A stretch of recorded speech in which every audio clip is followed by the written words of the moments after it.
چونکہ بہت سارے آگے ہمارے امتحانات ہیں، زبان پھسل سکتی ہے، کسی کی بات سے متاثر ہو سکتے ہیں، صحبت خراب کر سکتی ہے۔ اللہ کی بارگاہ میں دعا ہے کہ وہ ہمیں ہر بری صحبت سے بچائے، ہمیں ایمان کے تزلزل سے بچائے، اللہ ہمیں ایمان پر استقامت عطا فرمائے۔ اللہ الرحمن الرحیم، صلی علی سیدنا و مولانا محمد وعلی آل سیدنا و مولانا محمد وبارک وسلم وصلی علیہ۔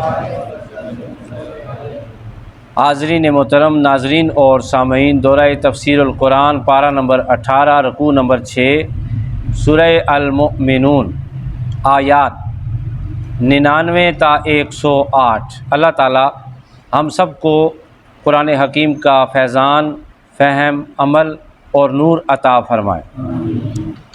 آج کی جو آیات درس میں شامل ہیں اور آج کے درس کا جو خاص مفہوم ہے، اس کا پچھلے درس کے ساتھ کیا ربط ہے؟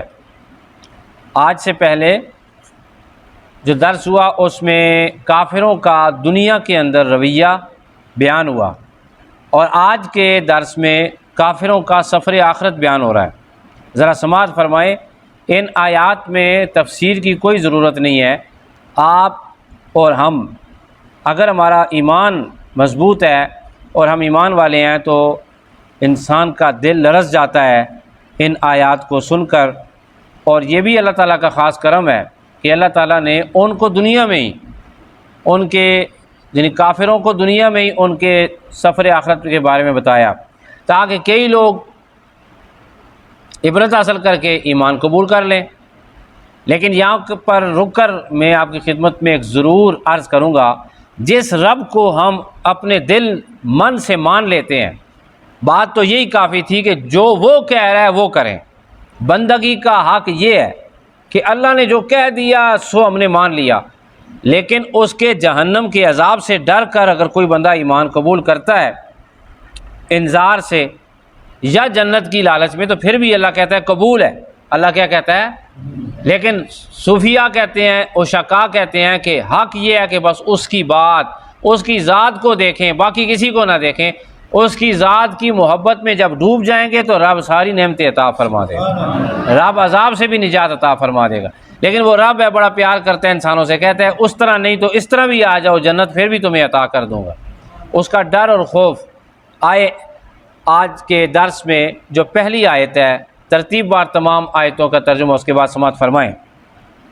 اللہ فرماتا ہے حتیٰ، یہاں تک کہ اذا، جب، جاء، آئے گی، احدہم، ان میں سے کسی ایک کی، الموت، موت، قالا، تو وہ کہے گا رب ارجعون، اے میرے مالک مجھے دنیا میں واپس بھیج دے، لعلی، شاید کہ میں، اعمالو، لعلی، شاید کہ میں، اعملو، عمل کروں، صالحا، نیک، فیما ترکت کلا، جو میں دنیا میں چھوڑ آیا ہوں، کلا، ایسا نہیں ہو سکتا، انہا، بے شک وہ، کلمتن، جو بات ہے، ہوا قائلہا، جو اس کے کہنے والا کہہ رہا ہے، وہ لغو ہے، فضول بات ہے، اب موقع ختم ہو گیا۔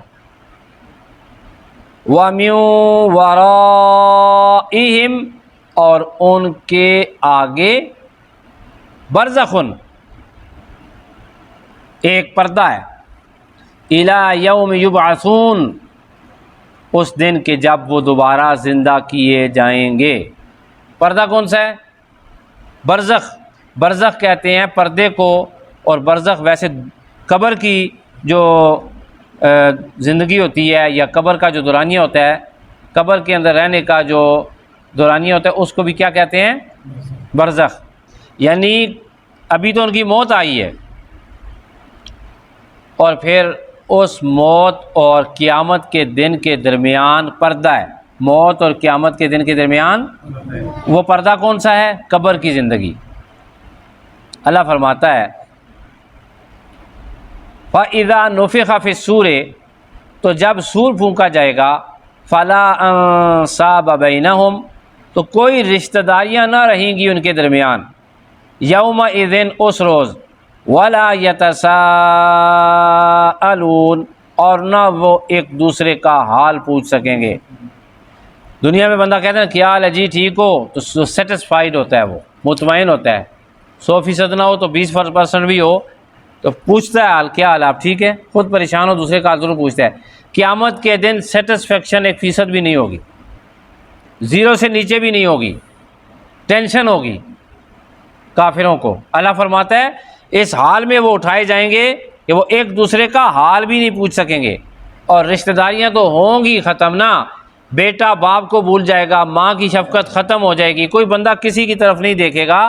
دنیا میں مکان میں آگ لگ جائے، بلی کے بچے بھی کیا ہوں اندر ہوں تو بلی بھی دوڑتی ہے اندر، جانور بھی اپنے بچوں سے پیار کرتے ہیں، ماں پھر انسان ہو تو پھر وہ تو الگ اللہ تعالیٰ کی طرف سے اشرف المخلوقات کا درجہ رکھتی ہے نا۔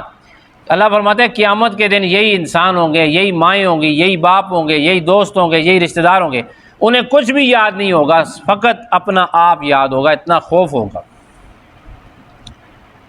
فمن ثقلت موازینہ البتہ جن کے پلڑے بھاری ہوں گے، فاولئک هم المفلحون تو وہی لوگ کامیاب و کامران ہوں گے۔ درمیان میں استثناء دے دیا کہ دنیا میں جنہوں نے نیکیاں کی ہوں گی لیکن کلمہ پڑھنے کے بعد، ایمان قبول کرنے کے بعد، خدا اور اس کے رسول کی غلامی میں آنے کے بعد صلی اللہ علیہ وسلم، لیکن انسان نے اگر کلمہ نہ پڑھا ہوا ایمان نہ قبول کیا ہوا اور اچھے اعمال تو پھر ہیں ہی نہیں، پھر یہ انعام نہیں ملے گا، بلکہ پھر کیا ملے گا؟ فمن خفت موازینہ اور جن کے پلڑے ہلکے ہوں گے، یعنی نیکیاں ہوں گی نہیں جن کے پلڑوں میں، فاولئک الذین خسروا تو وہی لوگ ہیں جنہوں نے نقصان پہنچایا، انفسہم کسی اور کو نہیں، اپنے آپ کو، فی جہنم خالدون وہ جہنم میں ہمیشہ جلتے رہیں گے۔ تلفح وجوہہم النار بری طرح جلس دے گی ان کے چہروں کو آگ، اللہ اکبر، تلفح بری طرح جلس دے گی، وجوہہم ان کے چہروں کو، النار آگ، وہم فیہا کالحون اور وہ دانت نکالے ہوں گے اس جہنم میں۔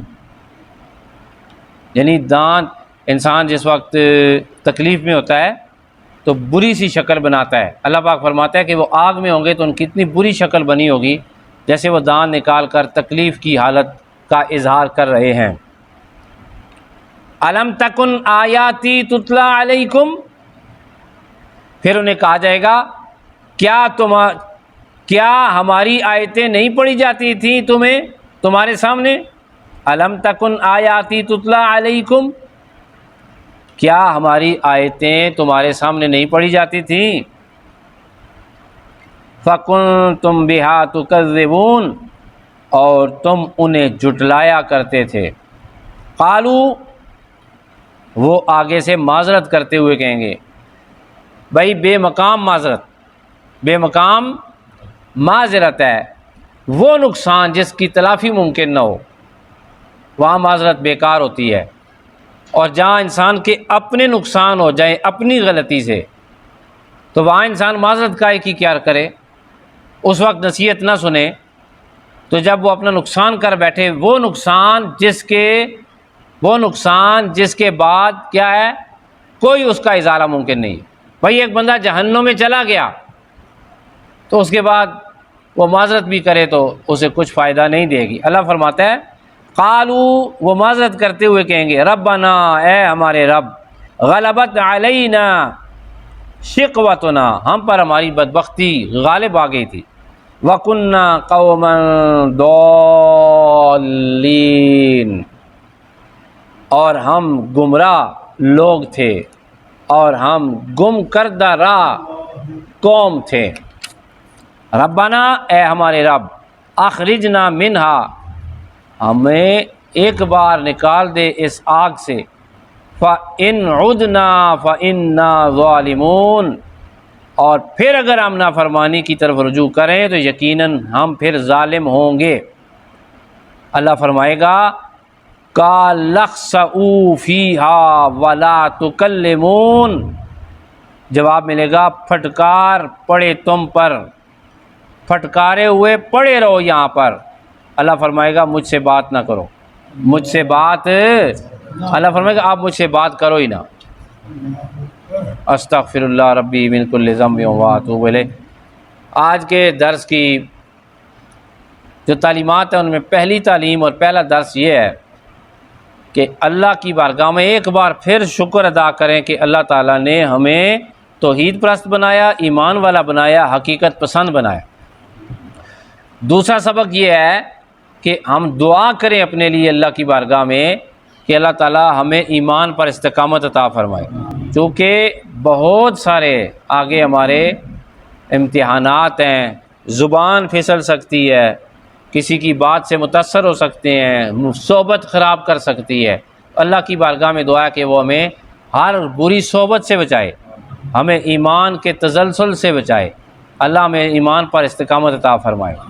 اور آخری جو درس ہم نے سیکھا وہ یہ کہ ہمیں اللہ تعالیٰ نے بغیر کسی محنت کے ایمان عطا کیا۔